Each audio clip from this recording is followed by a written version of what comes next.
The Agenda with Steve Paikin is made possible through generous philanthropic contributions from viewers like you. Thank you for supporting TVO's journalism. Is French immersion working in Ontario? We look at why some students are struggling en français. Then Nam Kiwanuka has an out-of-this-world interview about financial literacy that you won't want to miss. That's next on The Agenda.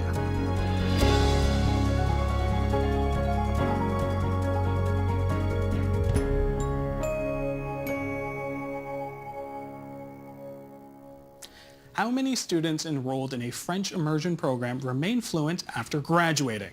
While proficiency in French can have social and professional benefits, to what extent are Canadians getting the most out of French immersion itself? Here to discuss where the gaps are, we welcome, in Montreal, Quebec, Eric Andrew G., Quebec correspondent for the Globe and Mail and the author of a forthcoming book called The Undiscovered Country. In the nation's capital, Elena Valenzuela, Director of the Official Languages and Bilingualism Institute at the University of Ottawa. In Guelph, Ontario, Matthew Hayday, Professor in the Department of History at the University of Guelph and author of So They Want Us to Learn French, Promoting and Opposing Bilingualism in English-Speaking Canada. And joining us in studio, Betty Gormley, Executive Director of Canadian Parents for French Ontario. Welcome, everyone. Thank you so much for joining us in studio and online.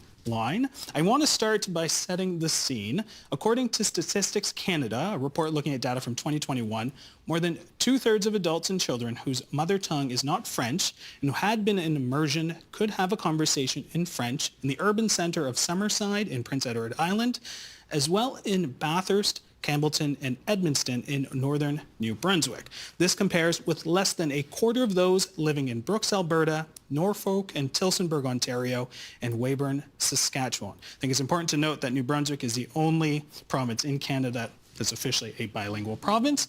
But Eric, I'm going to come to you.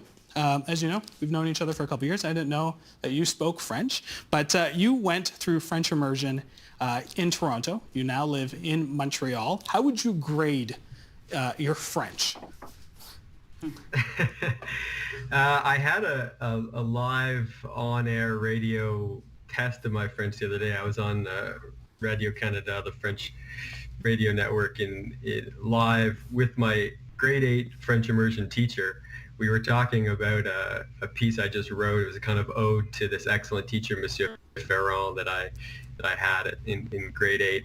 And I'd say I think he'd probably give me a B plus. B plus. No, I mean I have pretty good French. I do most of my interviews for my job in French. My kids are in a French daycare, and we obviously speak with the staff in French. And you know, it has allowed me to live in Montreal and have this job, and it really is thanks to French immersion. I mean, I had, I think, a very lucky experience in the program. Well, I want to pick up on that. You said a lucky experience. You say it's easy to go all the way to grade 12 and not master the language. Tell me about that. How does that happen, Eric? Well, you know, immersion's a bit of a misnomer, right? I mean, I sort of learned this in grade 10. Because I was in French immersion, I had the opportunity to do a academic exchange in France for 3 months. And I lived with a French family in this small town called Vierzon, kind of in the middle of nowhere. And that was real immersion, right? No one in town spoke English. I spoke to my parents on the phone once a week, but otherwise, you know, by the end of my time there, I was dreaming in French. And, you know, it threw into contrast how unimmersive my schooling had really been. I mean, you know, when you're talking to your friends, which you are too often in class, it's in English. In the hallways, it's obviously right. You revert to English. So you know, I can very easily imagine, you know, you develop a certain level of proficiency if you're going to graduate from grade 12 in French immersion, but are you really fluent in conversation? Could you really, let's say, have a friend, you know, with whom you spoke French? Could you work in French? it's pretty easy to imagine that not happening, just because it simply isn't immersive, and the deep end, as I learned in that academic exchange, is really the best way. Those 3 months in France, I think, accelerated my French education as much as the other 12 years of my schooling, which is, it was, but then again, that was only thanks to the fact that I was in immersion, right? So it was all part and parcel of the immersion program. And, I think it's something that, for immersion to be really successful, it needs to be immersion plus, taking advantage of extracurricular opportunities like that, and throwing yourself into French-speaking society it's the only way you're going to emerge with. Well, let me pick up on that. Working French. Well, let me pick up on that with Betty. We're obviously talking about French immersion, but I think it's very important to maybe get a lay of the land for people who are tuning in and being like, I don't understand. Is it French immersion? Because we have different streams here. There's obviously, when we talk, there's core French, there's extended, there's even complete school boards. How is a French immersion different?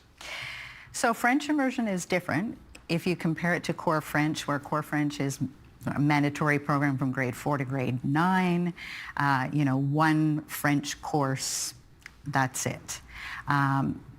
Good if you plan on staying the course right through to grade 12, and if you accentuate it, as Eric said, with opportunities outside of the school and immersive programs and cultural activities above and beyond, can be a great program. The comparison with French immersion is, the immersive part is if you really go to the optimal program where you've got an early entry point, JK, senior kindergarten, and you have full French immersion, 100% French right through to grade 3, which is really optimal, then the language acquisition is quite strong. And by the time they hit grade 4, where the program, the curriculum is being taught in French during that time. By the time you hit grade 4, then the curriculum becomes a little bit more complicated. They have a real grasp of the language. But like Eric said, any French program is going to be improved upon, and proficiency through out of school experiences, opportunities to speak with real Francophones on the ground, practice your authentic oral production. All of those things are what really builds confidence. So I would say it's not so much proficiency as confidence. All right. That Eric is speaking of. Elena, I want to get you in on this. You have said students are responsible for their journey. What do you mean by that? Yeah, it is the idea that, yes, you have to seek out other opportunities to I guess, speak French outside of the classroom. You are responsible to a certain extent. Teachers do as much as they can, but you need to really put in that extra work. I mean, learning another language is hard. And you have to put in the work, yes, and you have to be committed to it and kind of do those little things like try and get engaged in the culture.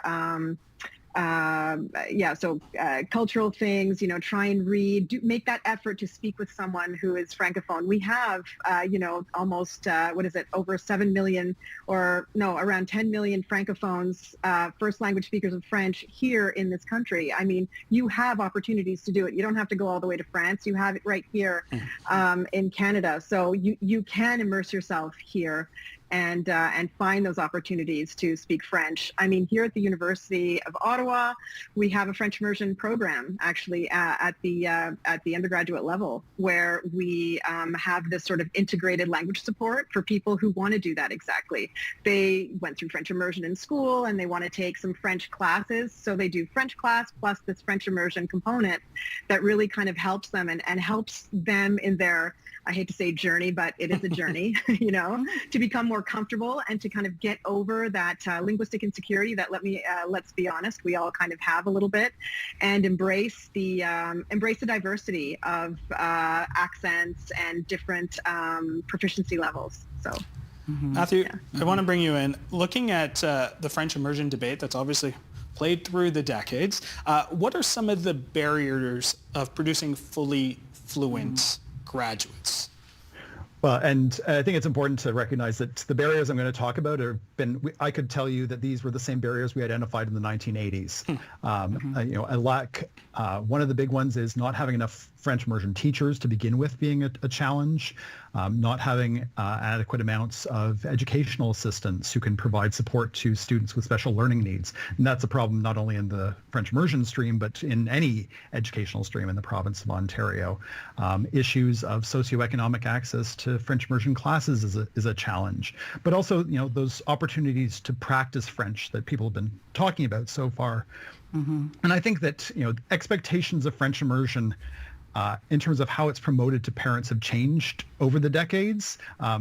Societal expectations have not caught up with it. That, the message that is being put out by French immersion experts is that you shouldn't expect your kid to be totally fluent by the end of grade 12, but that they will have a much stronger foundation if they want to pursue that further as they go into university or college or other immersive experiences. That expecting total fluency, given the constraints on French immersion classrooms, isn't realistic, but they're going to be way ahead of the core French students and have that confidence level. And I can say that, as a core French student myself, that entering a university classroom with French immersion students, their oral French was way beyond mine, as was their confidence. Are those barriers being eliminated? You said, that conversation we could have been having, 40 years earlier. What's the problem there? Money. Honestly, this is a problem of trying to run an educational system on the cheap, not being willing to invest the costs that's needed to overcome those barriers. And I think that we're seeing, if anything, in recent decades, that the situation is getting worse, that you have more and more cases of more and more students with special learning needs in those classrooms that often are being funneled out of French immersion classes into regular classes who also don't have adequate supports. That's just one of the problems.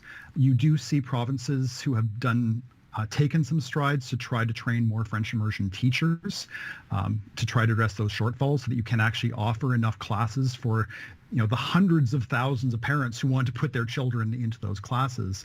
Capacity is a big issue. But a lot of this really just comes down to dollars and resources and an overall under-resourced education system. All right. Betty, I'm going to get you to respond because I also know that you wanted to get in there with Matthew's comment about just in terms of barriers.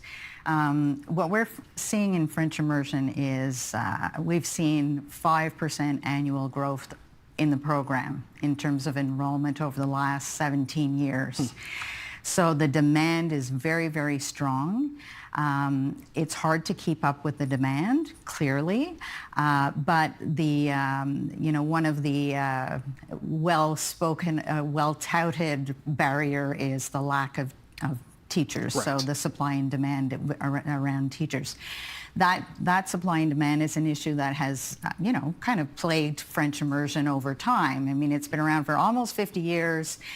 It's a very cyclical problem. We had a big shortage in the 80s, and we funneled money into promotional campaigns, creating the awareness, and then, lo and behold, the Ontario College of Teachers showed a surplus for many, many years until about 2015, at which point money was funneled into additional programming, promotional activities to bring awareness to the shortage and draw young people into the profession. I know, even just anecdotally, within my sphere of friends, I know of about 5 young people who have consciously made the decision to go into the teaching profession and teach French immersion. So what we say to those young kids is, be proactive, do what you need to do so that by the time you get into that classroom, your proficiency is really strong and you're able to support the kids along their journey. All right. Elena, I'll get you in on that as well. Yeah, I mean, the barriers there, it's a tale as old as time, right? We have been hearing this. I'm a product of the French immersion system, I should say, full disclosure, and proudly so. So I think it's not just about money. I think the teachers need to have that support in the classroom. They are overworked. They do not have the time to kind of deal with even the slightest learning difference, right? They just don't have, it's, of course they care and they're, devoted to their, to their class, but they just don't have the time and perhaps in many cases, the adequate training. So what we need is more support for our teachers so that they can better support our students, like our kids.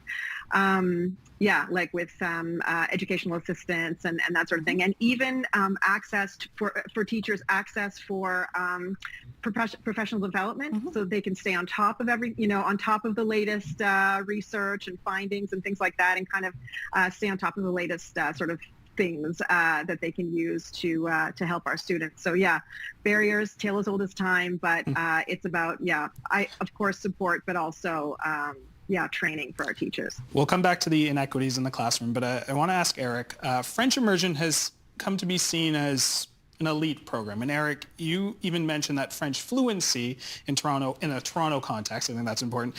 For example, it tends to be a matter of status. Tell us a little bit about that. Yeah, I mean, I think the numbers bear this out, that middle class, upper middle class families are more likely to enroll their kids in French immersion. I think over the course of my time in Toronto schools, my classrooms got less and less diverse as I progressed from level to level.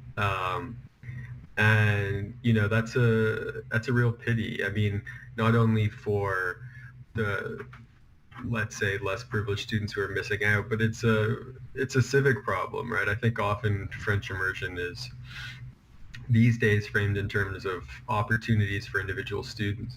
A lot of the original impetus behind the programs across the country had to do with an idea of Canada, right? Creating a bilingual country. And the urgency of that is maybe clear for me here from my vantage in Quebec, but the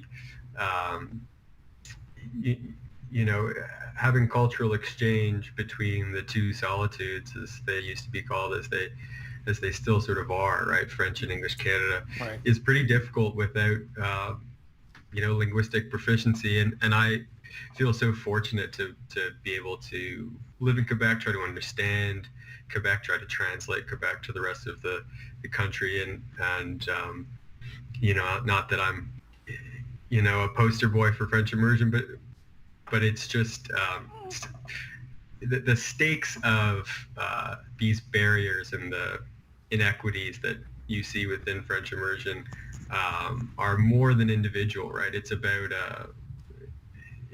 we're failing citizens, right, to create bilingual citizens in the bilingual country that was once an important ideal in Canada. With that being said, I actually want to bring Matthew in. I want to ask all three of you this question. A lot have come to say that French immersion feels like a free private school within the public school system. Fair to say? I'll start with Matthew.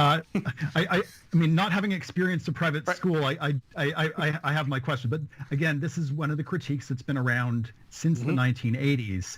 And a lot of that comes back to what I was saying earlier about providing educational assistance, that the criticism of this being a program for the elite, it's real, but it's often just because of the product of what happens de facto, because you don't have enough educational assistance for students with learning challenges. And when they talk about being a class for an elite today, it's more just that the French immersion classes don't have as many students with special learning needs, because when faced with those problems, a lot of those students get streamed into the regular English language classrooms, which end up being overburdened with even more of those students, which downgrades the educational experience in that class, which is less the case in French immersion classes. So as a learning experience for those students, they don't have as many of those problem learners, certainly as you get to the higher levels. The socioeconomic factors that Eric was just talking about, another criticism. And that comes down to the fact that middle-class parents often have the time and energy to lobby to have French immersion programs created in their schools, in their neighborhoods, so that there isn't issues of transportation and busing that often are issues with working class neighborhoods that don't have the same access to French immersion. And a lot of this, as I say, it comes down to how do we resource the programs, and not about is French immersion elitist. It's are we resourcing it in such a way that it will become that way because of how students get streamed out of it, or it not being promoted to their parents, or parents who just don't have the time and energy to fight for those aspects of it, to have access to those programs to the same degree that a middle or upper class parent would be. I don't know that it's fair to say that the classes are equivalent to a private school, but I think that's where the critique is coming from. Fair enough. Betty, I'll get you to weigh in as well. I think that most school boards right now are very cognizant of prioritizing where they're opening up French immersion programs. They're making a real concerted effort to open up programs in areas that have traditionally been underserviced. It's going to take a while for the data and the statistics of those new classes to actually be felt in, I mean, if you think of there's only 20 students per French immersion, class. You open one French immersion program in an underserved neighborhood in Toronto. It's going to take a long time for those numbers to build up to have an impact with a school board the size of the TDSB. But they are putting an emphasis on that, and I know that there are other school boards that are doing the same. One of the barriers is that once a school is established, it's easy to get the word out. The whole community outside of school knows about the program, but French Immersion is an early entry program. So if it's a new school in a new neighborhood, traditionally underserved, it's going to take a while for the community to even know there is a French immersion program there for the uptake to really generate and feel the impact. So I do think that there is concerted effort to enrich the French immersion program in terms of cultural content, and bringing in Francophone artists and workshops and opportunities to have those authentic dialogues with real Francophones. And so you don't have to necessarily be in Quebec to do that or have that benefit. We have, 700,000 or plus Franco-Ontarians here. And, we certainly have a rich French culture right here in Ontario that the school system can tap into. Elena, I'll get you to pick up on that. I saw you nodding your head as well. But, is it fair comparison as well, when we talk about sort of this idea of a free private school? I get the impression that it's not. But yeah, get your thoughts on that.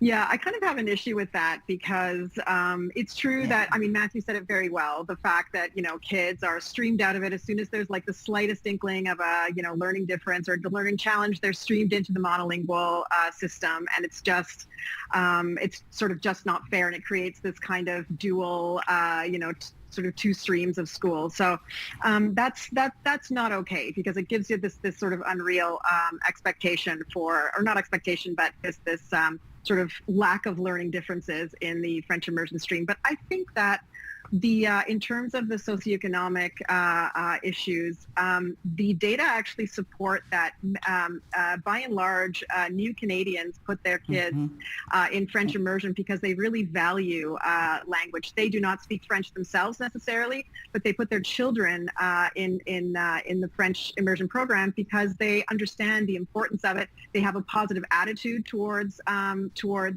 French and knowing languages, and that in turn is very beneficial to children in the French immersion stream.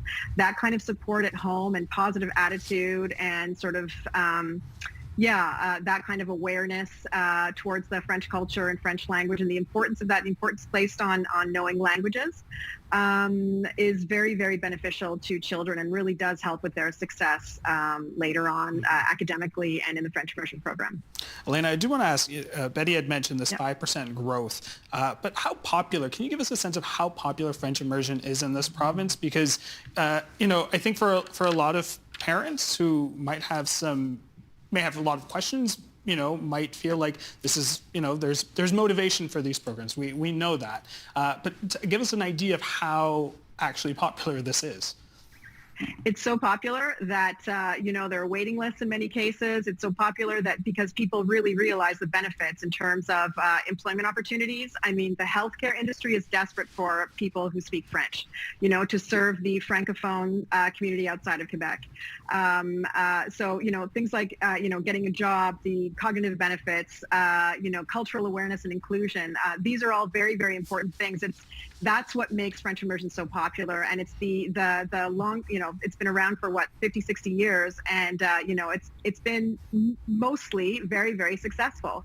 And so we see the popularity because as soon as it comes into a school, then all of a sudden all the middle class, parents want to put their kids in that school, of course, because that really shows how popular it is and how important it is to so many people. I want to pick up on that, what you said, mostly successful, because I do have some questions. When we talk about, French immersion, we also do hear about, students dropping out halfway through when they go further and further. What's the reasoning behind that? Do we see that? Is that just an anecdotally are we hearing that, or is that an actual? Well, yeah, I mean, it's a lot of it is, anecdotal, but also it's true that the transition from grade school to high school is kind of a place where a lot of students do kind of drop out because there are competing academic challenges in high school. So they may want to, sort of focus on, let's say, maths or things like that, depending on what program they want to get into, those types of kids. And also, depending on what kind of French classes are offered at that particular school. Also, social factors, that's when a lot of, even in the French schools, a lot of the kids start speaking English to one another in the hallway. That's not ideal, but that happens. So, I don't know why I said mostly successful. It's a very successful program. It's so successful, in fact, that people copy it all over the world. My background is Spanish. My parents are Spanish from Spain, and Spain has the same kind of system of French immersion. They copied the Canadian French immersion model for their bilingual education, and we see that in other countries as well. But yeah, people drop out of it again, like we were saying before, like Matthew mentioned, the idea that, the learning differences, they're streamed into another thing, but then it's the grade school to high school transition is tricky. All right. We only have a few minutes and I have a couple of questions. Yeah, go ahead, Eric. I would just say, even a few years of French immersion seems to have real benefits. My wife was in French immersion until 4th grade, I think, and her French was pretty rusty when we moved to Montreal 3 years ago, but she enrolled in these francisation classes in Quebec, these free French language classes they offer here. And combination of that and just day-to-day interactions and gotten her French to a really solid level now. It came from that base she had, it ended, more than 20 years ago. So, just to say it's, I think K to 12 is where you're going to get the most benefits, but it's not worthless if for whatever reason students end up dropping out before that. All right, Matthew, I'm going to give you the last word. Unfortunately, we're running out of time, but you get the last word on that. And this is critical. These French immersion really was spread across Canada in the 1970s and 80s because of the Official Languages Act, because of a commitment to a bilingual country. And if English-speaking Canadians are going to go along with that, they have to have opportunities to educate their children to the level of French that will allow them to become a governor general, a Supreme Court leader, a political party leader, a senior bureaucrat. This is part of the price that we pay for the country, is to have a viable and strengthened French immersion program. Because if English Canada turns on the Official Languages Act, we are going to be back in the situation of facing separatism. Separatism is real. We like to think that it's gone away, but it's latent. It's there. Francophones want their government to speak to them in French as well. That means a bilingual government, and Anglophones need to have the opportunity to become bilingual as well. French immersion is the vehicle that we've chosen to provide the best access to that. And perhaps bringing that national conversation back to people's attention, as Eric suggests, is necessary. But this is a program that's born in historical politics that are still very much with us today. That's awesome. Another panel for another day, perhaps. Matthew, Elena, Eric, Betty, thank you so much for joining us on the program tonight. Really appreciate it. My pleasure. Thanks for having us.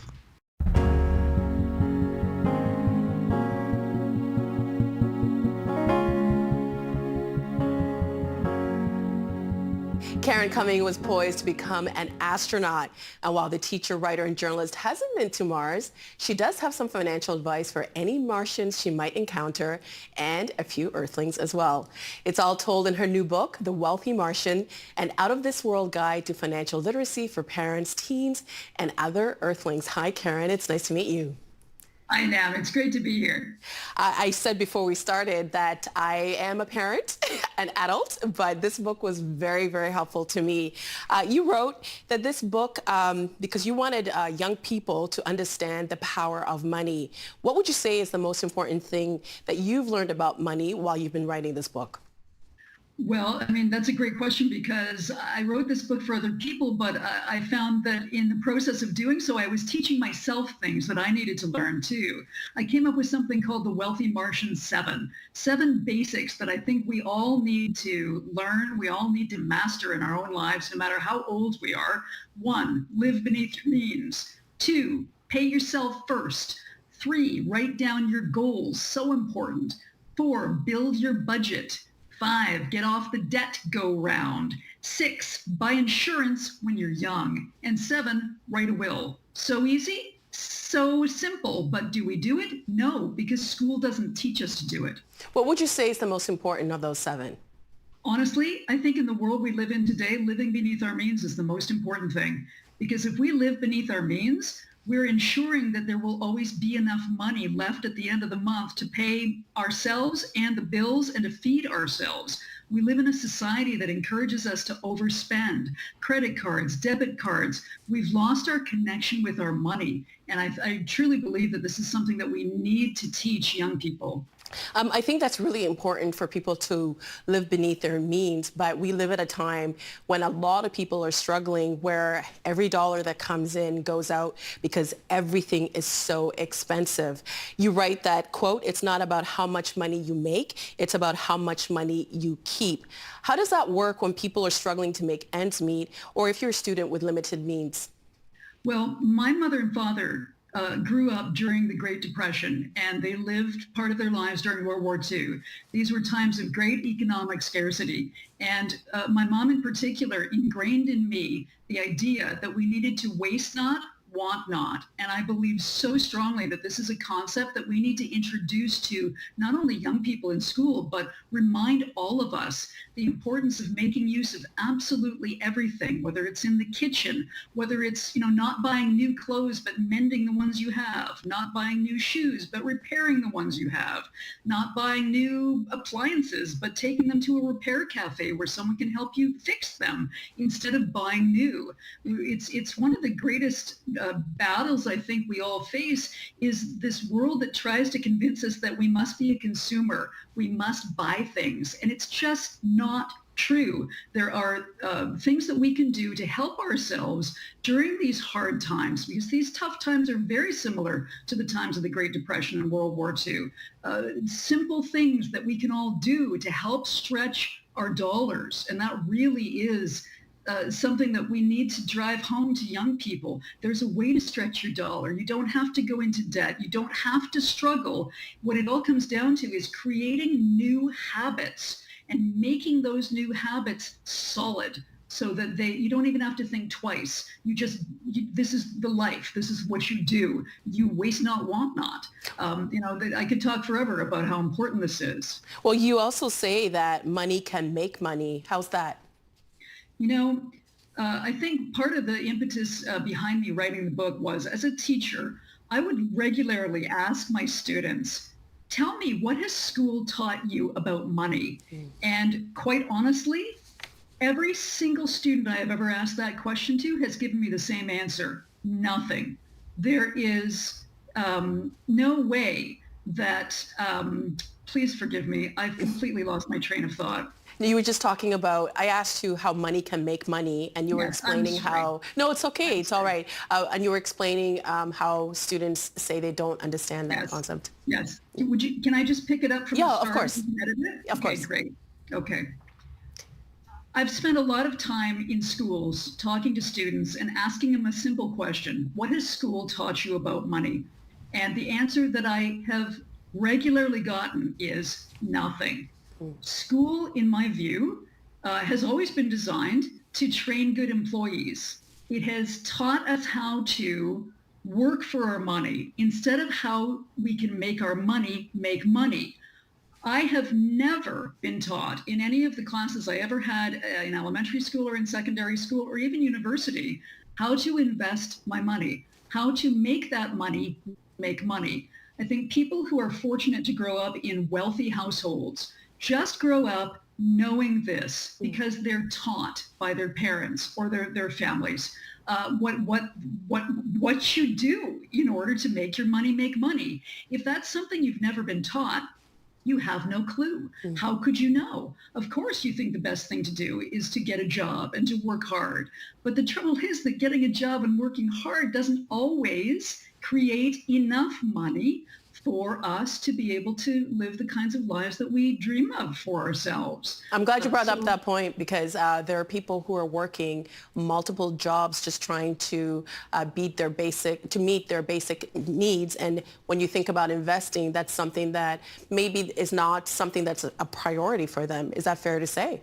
It breaks my heart when I look around me and I see the people, especially today in today's economy, single mothers who are working 2 and 3 minimum wage jobs just to support their families. It makes me angry.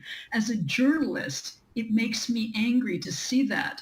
And I think the anger stems from the fact that I know that there's a better way. And if only all of those people had learned in school that there are very simple things that you can do with your money, chief among them being pay yourself first and pay yourself regularly. So many people are in the habit of paying the bills first and paying themselves last. And guess what? Sometimes there's nothing left if you do it that way. But if you live beneath your means, you make yourself the priority to pay yourself first. Living beneath your means there's always going to be enough money at the end of the month to go around, but you've made you the priority. You've ensured that you are investing the money you've earned into your future so that someday when you retire, you have a prayer of there being enough. I think a lot of people who haven't retired yet, when you're not on the other side of it, you don't have a concept of exactly how much you're going to need. And sometimes you don't have it. And you know why? On the point, too, of students are not being taught about money in school, I just wanted to put it on the record that the Ontario government introduced financial literacy in elementary schools this school year, and it's expected in high schools in 2025. When we talk about having this lack of knowledge around how to manage money, how does that make you vulnerable? Well, if you don't understand money and how money can multiply, you're setting yourself up for a life that you may not be able to sustain yourself and your family financially. I mean, nobody wants that. Everybody dreams of the best possible life for themselves. But the thing is that money isn't the be all and end all. I think we all understand that. But money is a tool, and it's a tool that can buy you freedom.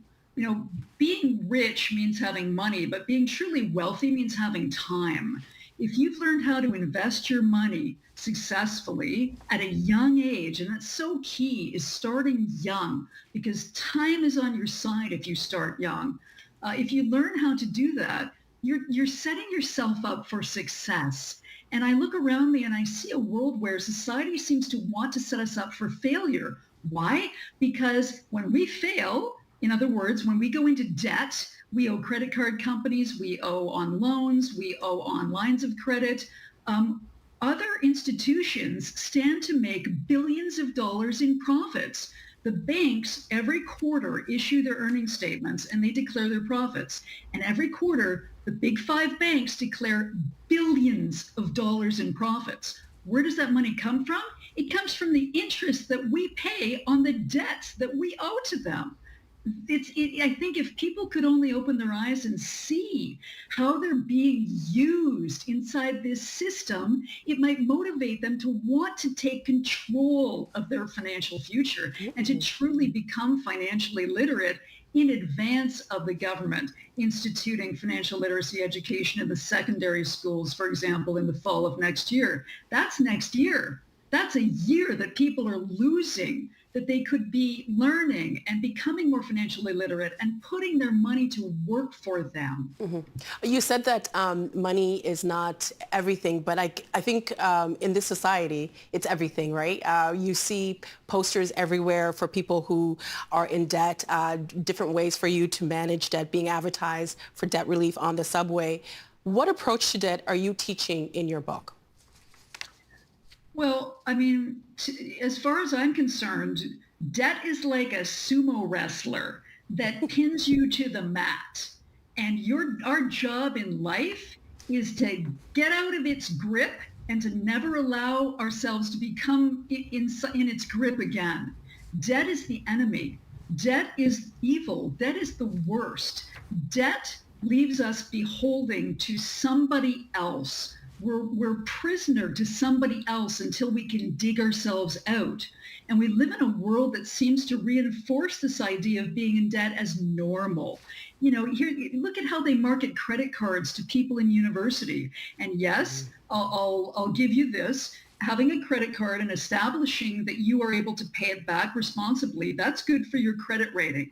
But we both know that a lot of young people, if they sign up for a credit card, they don't read the fine print at the bottom of the documents that they sign. They don't understand that if they don't pay their debt back within that grace period, which is usually 3 to 4 weeks, guess what? That credit card starts charging them 20, 21, 22% daily on their debt. True story. I am. When I was in university, I went in, my credit was ruined over $500 because I did get a credit card and I didn't understand it.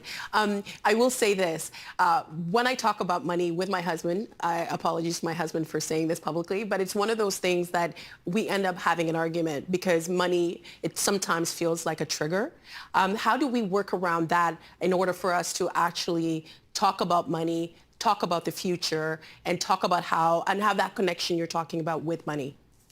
I understand why you might say that having discussions with your spouse or with a loved one about money can be a trigger, because money is a very personal thing that we all grow up with, or discussions around money in households. Either you live in a household where money was a very open discussion and your parents tried to educate you about money and there was no shame around perhaps getting yourself into trouble being in debt. There was just a conversation about how we're going to get ourselves out of this and how we're going to make sure it never happens again.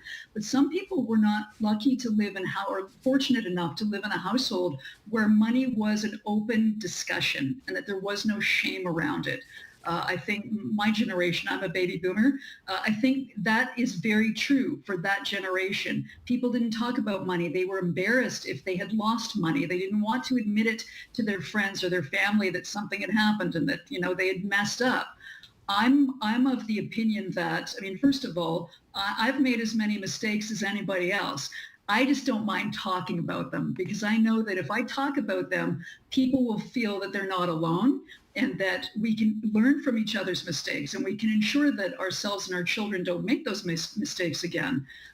So, you know, in answer to your question, how do we work around that? I think we just have to understand that money is no different from any other aspect of life. The more we learn about it, the better we get at it, the better we can teach our children and make sure that they do an even better job than we did. We just have to become more open in our discussions about it. We have 1 minute. Sorry, we only have 1 minute. We only have 1 more minute left. And one of the ways that you say you connect to your money is you get the money, put it in an envelopes, cash stuffing, so you know exactly, there we go, you have that. And it helps us to budget. What are the most important things to consider when planning your first budget? And we have 1 minute left. If I could say the most important thing when planning your budget or writing it down, first of all, write it down. Second of all, put it on a giant piece of paper and post it on a wall so that it's in your face. Whenever you want to look, the numbers are right there. You can't hide from them. They're not in a file folder tucked away in a filing cabinet somewhere or in an app that maybe you don't open when you should. It's right there. Those are, two of the most important things that I could suggest when it comes to a budget. Also, incorporate everything. It's so easy to leave out, $15 here or $20 that you owe Apple there. If you leave that stuff out, it's going to catch up with you. You need to be honest and write everything down and hold yourself accountable for not only paying yourself first, but paying every single bill on time. And you're like you said, when you think about trees, the best time to plant a tree was yesterday. The best time to do it is now. And that's the same thing with money, correct? Right now. Right now. I love that you brought that up. Today is the second best time to do it now. Thank you so much, Karen. We appreciate your time. And thank you so much for writing this book. I know it's meant for students, but parents do benefit from it as well. Thank you. It's my pleasure. Thank you.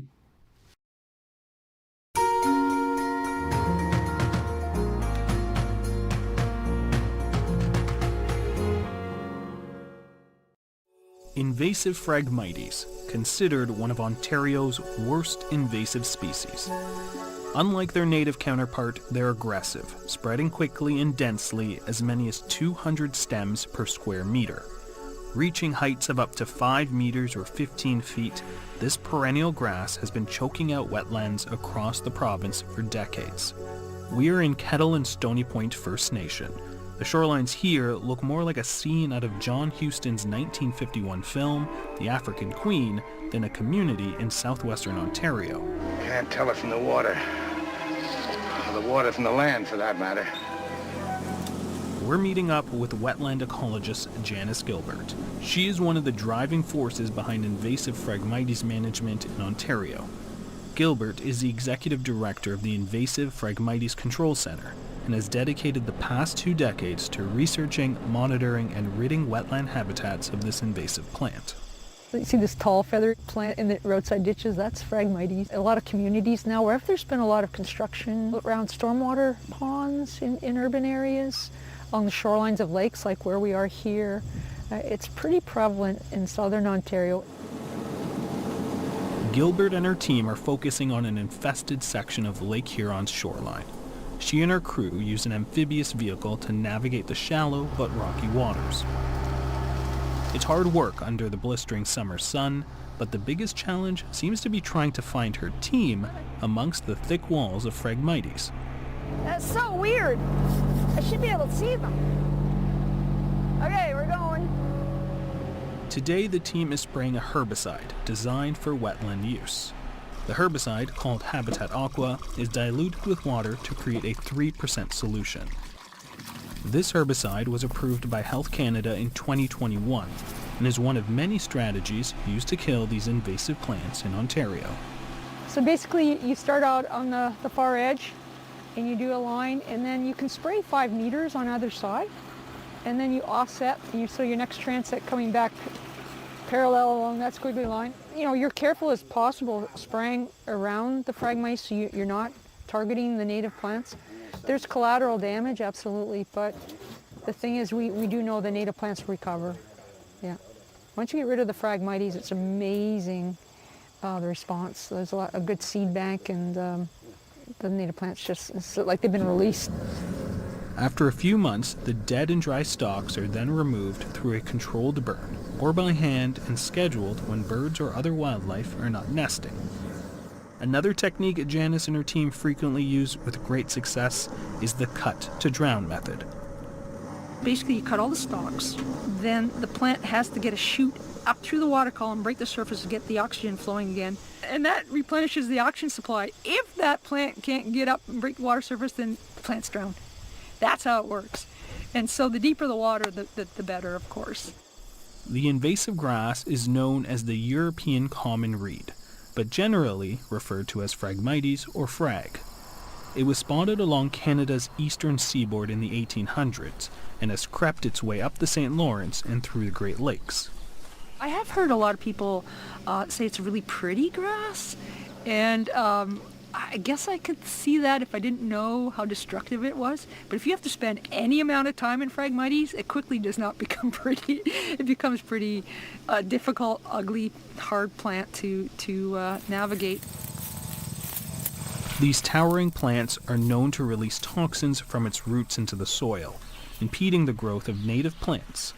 It's also been disastrous for local wildlife. We know that it's really hard on turtles. We found dead turtles in high-density Phragmites. They crawl in and they can't find their way out, and they run out of food source and energy, and eventually they die in there. For birds, again, they'll use the edge of the the Phragmites for structure, but once you get into the interior of these large dense cells, there's minimal habitat value for a lot of the wildlife.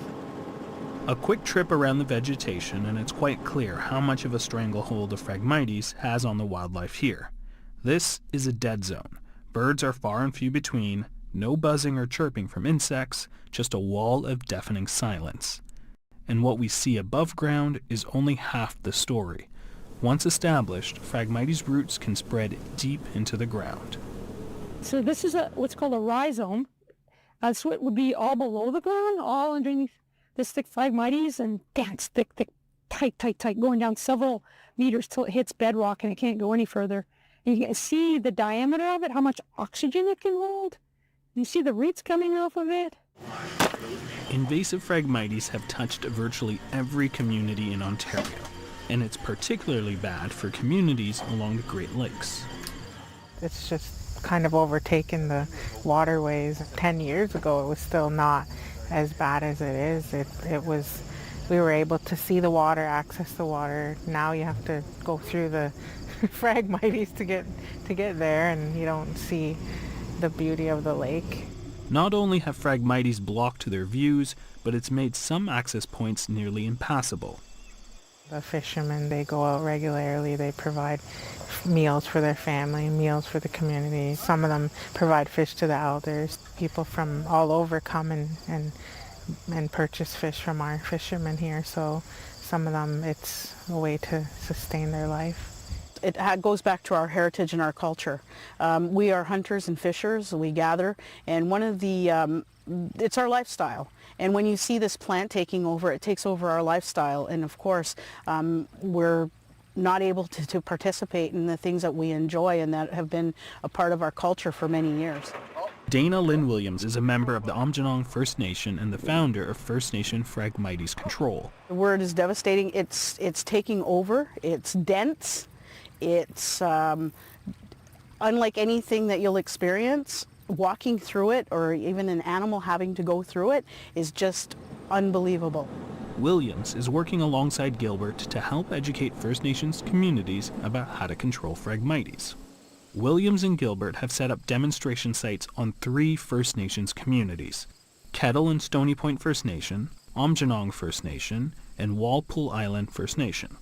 This particular area that we're doing now will either come in and cut down or burn, because you'll see the plants by probably February, March, you'll see that it's dead. Hopefully, as they see what has taken place, and it goes back to the government and financing, if they'll help and kick in and assist us to do more work on the territory to get a lot of this territory looked after.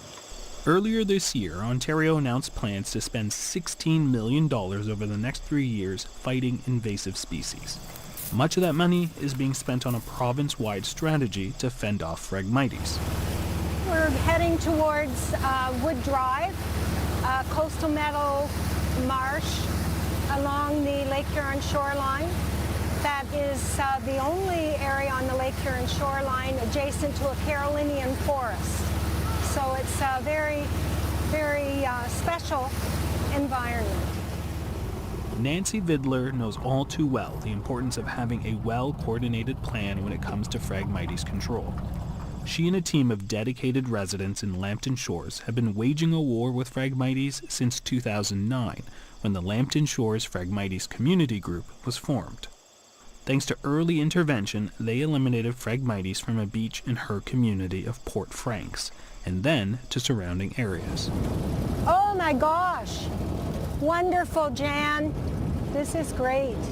I remember vividly one day coming out here and the Phragmites was so high and so dense. It was nearly impossible to walk through it. And yeah, this is just amazing. The biggest success story is this wetland, just a stone's throw away from the Phragmites dead zone we saw in Kettle and Stony Point First Nation. Native plants have returned, recreating habitats for migratory birds, turtles, and other wildlife. Our whole rationale was we live in an area where recreation and tourism and agriculture are so important, and if this had been left untreated, all three of those things would have been greatly impacted. So then we thought, okay, we've got it under control in Port Franks, but what's happening up the river? We looked and the surrounding areas, because as long as it was there, then we would continue to have a problem. Reclaiming local wetlands is an ongoing labor of love for Vidler's group. They started this restoration project in 2014 with help from Gilbert's team, conservation authorities, all levels of government, civic and corporate donations, plus an army of volunteers who put in well over 10,000 hours. When they first started a decade ago, herbicide use on wetlands was not an available option, which meant removing the Phragmites required getting right in the water and cutting the invasive plant by hand. Experts like Gilbert know there's no silver bullet that would eradicate invasive Phragmites, but is hopeful that over time, with the help of a province-wide effort and continued support from community members like Williams and Vidler, Ontario's wetlands will breathe again. The plant doesn't move.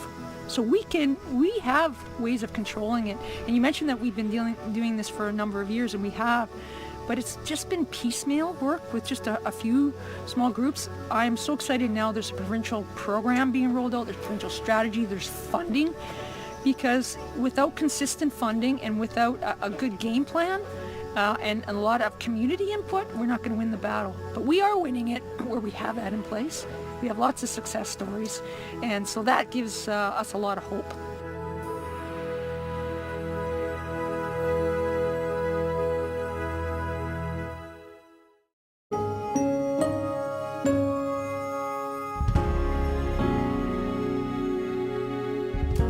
That is the agenda for Thursday, September 26, 2024. Tomorrow, Steve Paikin and John Michael McGrath return with a new episode of On Poly, where they'll discuss the controversy over a TDSB field trip to a Grassy Narrows protest.